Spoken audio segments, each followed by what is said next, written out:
Marisol Torres. Tiene la palabra hasta por 9 minutos el diputado Claudio Arriagada.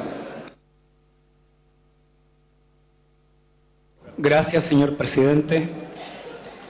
Saludar en primer lugar a todas las organizaciones que trabajan por los derechos de las minorías sexuales presentes en la sala. Naturaleza humana. El ser humano nace dotado de naturaleza y sujeto de derechos que emanan de la dignidad humana. Las condiciones que la sociedad impone en el desarrollo de un niño tienen que ver con la suerte y la posibilidad que éste tiene, según donde nazca, de tener protección, amor y, en definitiva, poder desarrollarse y desarrollar la vocación de felicidad a la cual todos estamos llamados. En nuestro país no siempre los derechos de los niños se cumplen. La pobreza es un obstáculo para que esto se cumpla. La falta de educación e incultura son un obstáculo para que esto se cumpla. Si se nace pobre, mapuche, negro, homosexual, lesbiana o en situación de discapacidad, la respuesta de la sociedad, el ordenamiento jurídico, el orden social, la estructura material, la hegemonía cultural de siglos, los prejuicios, la desinformación, los miedos atávicos llevan a vivir en síntesis una cruel discriminación. Sí, discriminación, la que se expresa de distintas formas, que se usan como respuesta a lo que se teme, a lo que se desconfía, a lo que no se entiende, a aceptar lo diferente. Por eso discriminamos. Discriminamos porque no nos gusta la pobreza. Discriminamos porque no nos gusta la incultura. Discriminamos porque no queremos ser parte y convivir con aquellos que tienen un padrón estético o corporal que no se condice con los conceptos de belleza tradicionales del mercado. Discriminamos si alguien es descubierto homosexual o lesbiana. El peso y la fuerza de una cultura milenaria nos impide aceptar lo que, según los creyentes, Dios permitió que naciera un ser humano con una naturaleza distinta. Por ellos, muchos optan por la apariencia. La apariencia es la condición que algunos asumen como el resultado de una sociedad que rechaza, excluye, abomina. La apariencia los acompaña siempre, durante toda su vida. La opción por la apariencia se produce, señor presidente, cuando una sociedad es incapaz de permitir ser auténtico, sin que ello no signifique transgredir normas y alterar valores. La apariencia, señor presidente, es triste. Hace que el ser humano se autoengañe, porque los demás suponen, por el yo sabía, tiene pinta, me lo habían contado o lo pillaron. Por eso algunos se refugian en las iglesias, como sacerdotes o como pastores. Otros se ocultan en una religiosidad extrema. Otros se ocultan en una religiosidad extrema, una realidad interior que los atormenta. Otros como soldados, otros como autoridades de gobierno, otros como parlamentarios. Esa apariencia es más llevadera. Es preferible pasar por esposo, dormir con quien no se desea, que sufrir el escarnio, la humillación, la exclusión y la discriminación que sí viven aquellos que reconocen públicamente su orientación. ¿Alguien podría pretender en esta sala que esto es una opción? ¿Quién podría creer que se puede vivir si se pudiera optar toda la vida con el maltrato? No. Es una naturaleza que supera primero el entendimiento en la etapa de la infancia, luego en lo corporal, lo físico y lo mental cuando se es joven a quien lo posee. ¿En qué momento se impuso en Chile el prejuicio? ¿Cómo se construyó la historia de rechazo? ¿Cómo se construyó el menosprecio y la hostilidad? ¿Cuándo y dónde se asoció la diferencia sexual con la sordidez, el degeneramiento y la depravación? Con violaciones, cuando todos los estudios y análisis científicos de orden criminalístico nos llevan a concluir que estos hechos mayoritariamente son cometidos por varones. Señor presidente, he hablado de la dolorosa apariencia que impide la autenticidad y no de la hipocresía, porque hablar de la hipocresía es más duro y lo que pretendemos es que nos podamos entender por el bien común. Por un Chile más inclusivo. Esta desinformación y cultura prejuiciosa se ha venido enfrentando en el último tiempo a una transformación profunda de la sociedad. Los jóvenes hoy que comparten una experiencia lésbica u homosexual manifiestan su afecto en la calle, en las plazas. Es habitual verlos abrazados, besándose o acariciándose y demostrándonos de hecho su vocación de ser libres, de ser felices, respetando el límite del bien común. Debemos protegerlos. Cuando un padre o una madre de Chile descubra que su hijo o hija tiene una orientación sexual distinta, acójanlos, protéjanlos, respétenlos, en lo posible ámenlos, permítanles formar parte de su familia en condiciones de igualdad a los demás hermanos.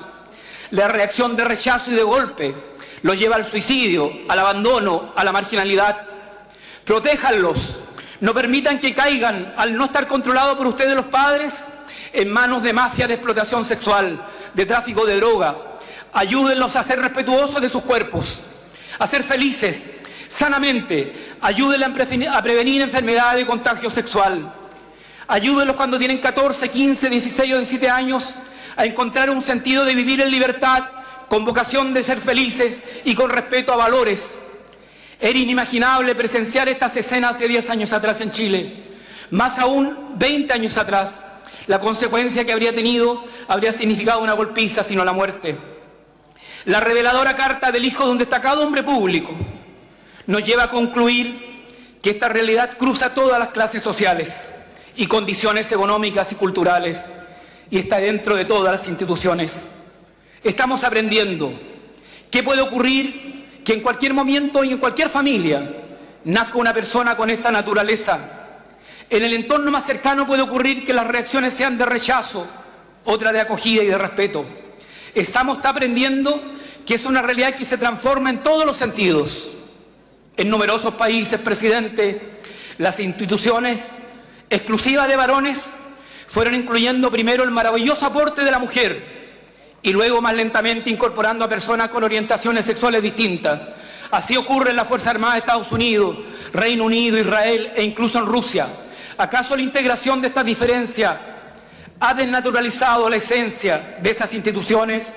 No, no. Por el contrario, han adecuado su misión a una realidad que el hombre no tiene capacidad de suprimir y no puede seguir desconociendo. Cultura secular.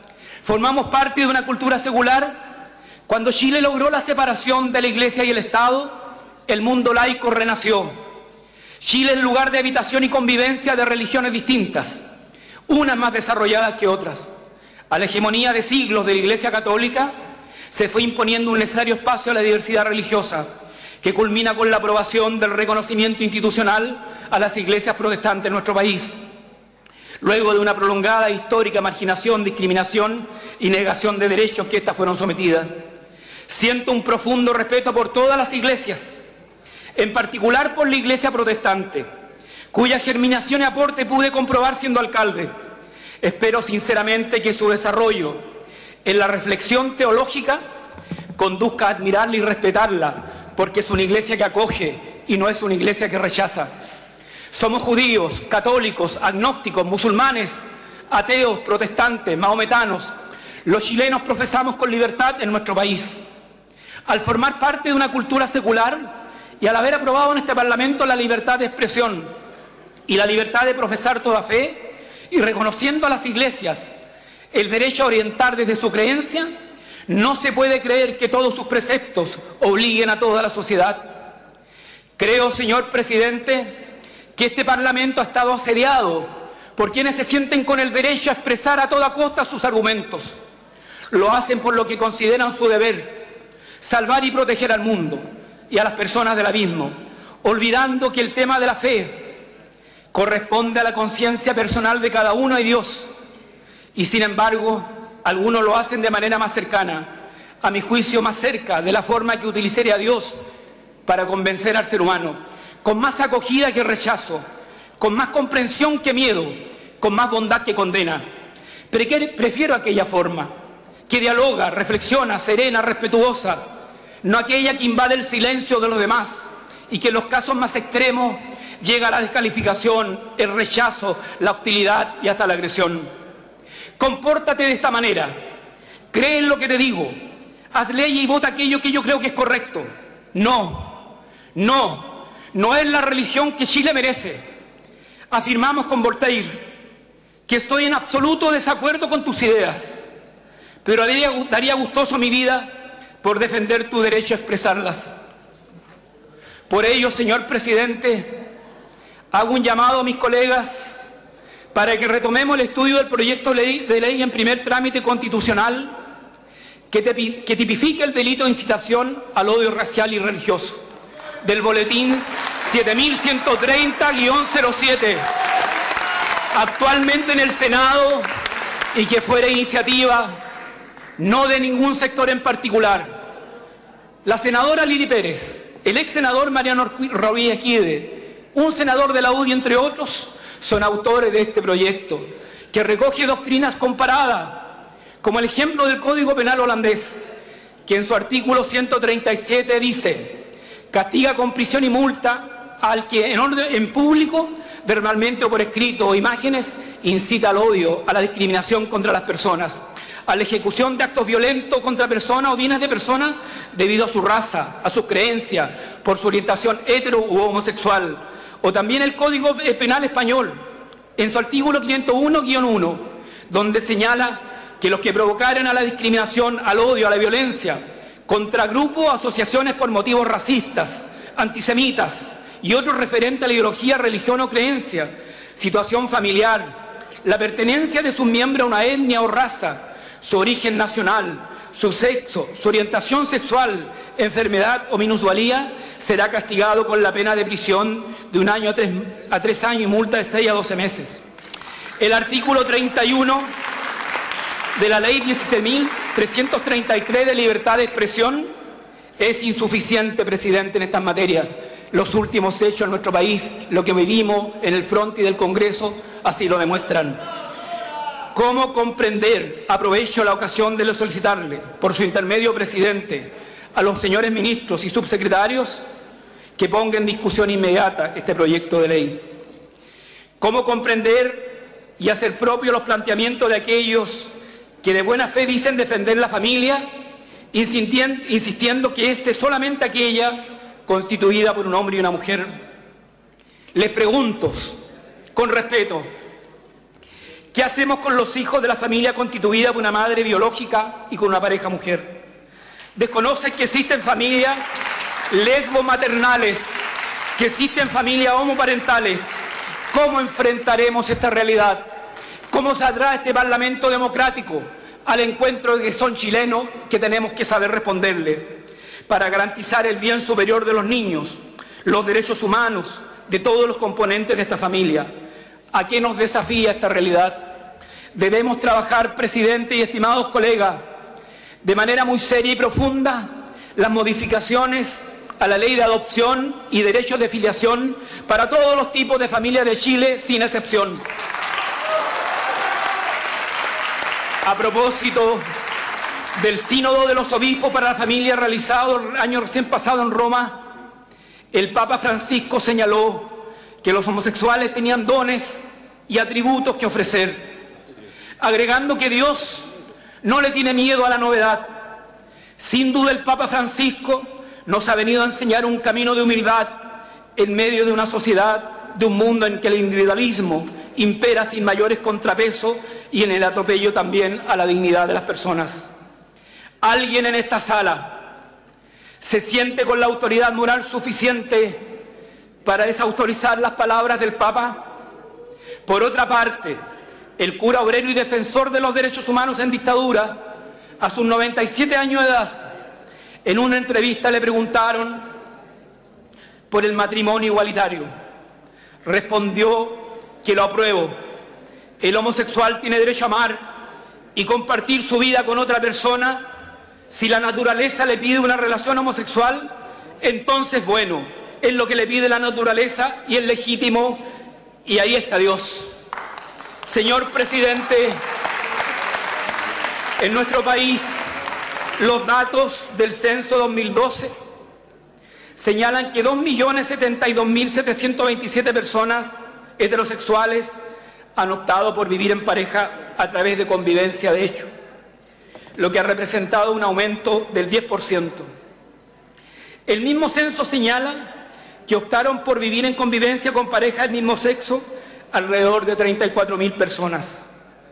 Debo decir con aprecio, con particular aprecio y respeto a quienes han reivindicado estos derechos y a quienes tienen la convicción en esta sala de creer y defender el matrimonio igualitario. En lo personal, esa institución que ha evolucionado desde el siglo pasado, desde ser una institución religiosa a una institución civil, desde tener un predominio de sometimiento del hombre sobre la mujer, reconociéndole a esta obediencia y deber de procreación hasta su estado actual. Para mí, señor presidente, el matrimonio es entre un hombre, para mí,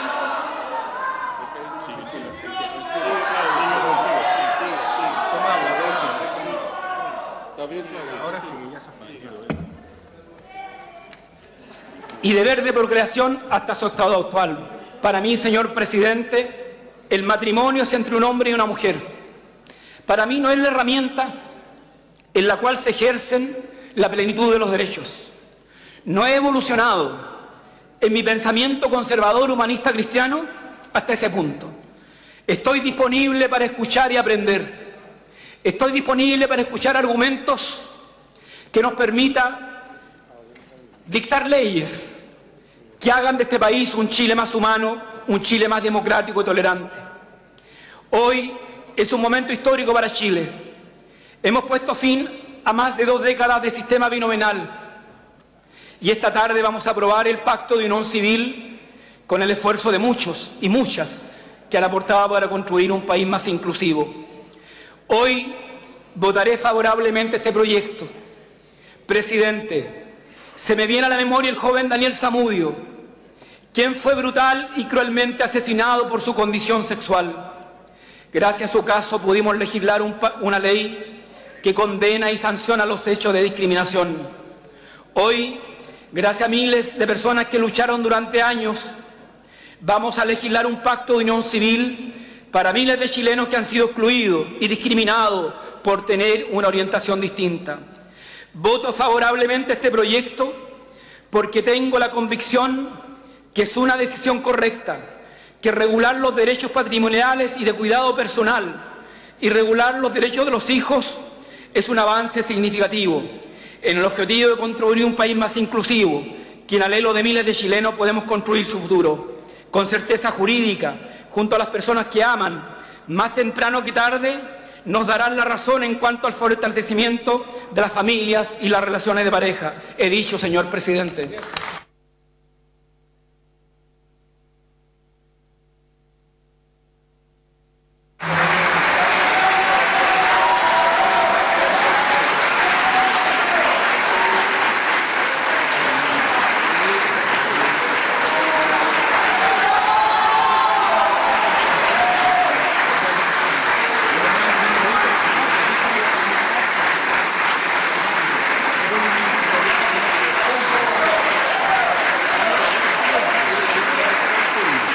Gracias, diputado Claudio Arriagada.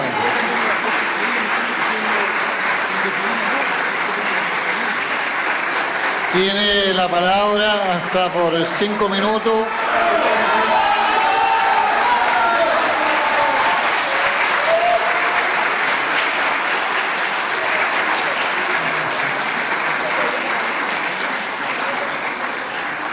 Tiene la palabra hasta por 5 minutos.